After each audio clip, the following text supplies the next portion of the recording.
मित्रांनो, मी सरपंच मंगेश साबळे बोलतोय। पण आज या ठिकाणी जिल्हा परिषद कार्यालय छत्रपती संभाजीनगर या ठिकाणी मी सरपंच म्हणून आलेलो नाही, तर माझ्या गावातल्या महिलांचा आवाज म्हणून या ठिकाणी आलेलो आहे।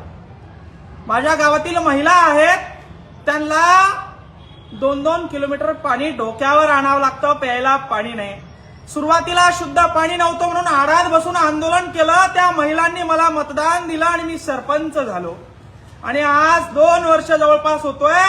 जल जीवन मिशनचं काम या ठिकाणी 2020-21 मध्ये चालू झालेलं आहे। जल जीवन मिशनचं काम 4 वर्ष झाले, अजून पूर्ण झालेलं नाही।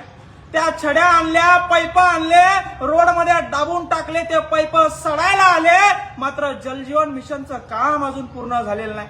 4 वर्ष झाले जल जीवन मिशनचं उद्घाटन झालं, 1,80,00,000चं इस्टिमेट तयार केलं बघा मित्र।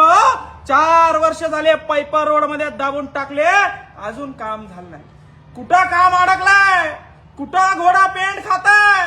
का 4-4 वर्ष एका जल जीवन मिशनच्या कामाला लागताय?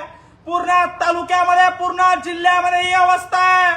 आणि माझ्या गावाची अवस्था सांगण्यासाठी माझ्या गावाच्या लेडीजच्या माध्यमातून, महिलांच्या माध्यमातून सीओ विकास मीना आहे, त्यांच्यापर्यंत माझ्या गावातील महिलांचा कांत पोहोचावा।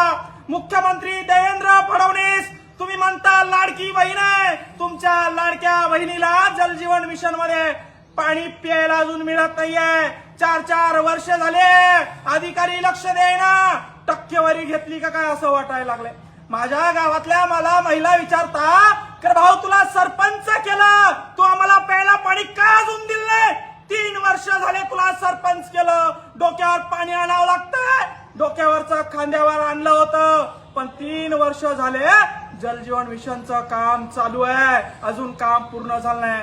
यांच्या सीओनच्या, डिप्टी सीओनच्या, वाघमारेंच्या आणि जे काही डेप्टी इंजिनियर आहे त्यांच्या ताटाखाली काहीतरी वडगणा लावल्या असतील, म्हणून हे कामं थांबलेले असतील। आणि ही वस्तुस्थिती पूर्ण महाराष्ट्रात आहे। आणि म्हणून सीओला विनंती आहे, हे इस्टिमेट आहे जल जीवन मिशनचं, 1,80,00,000चं इस्टिमेट आहे।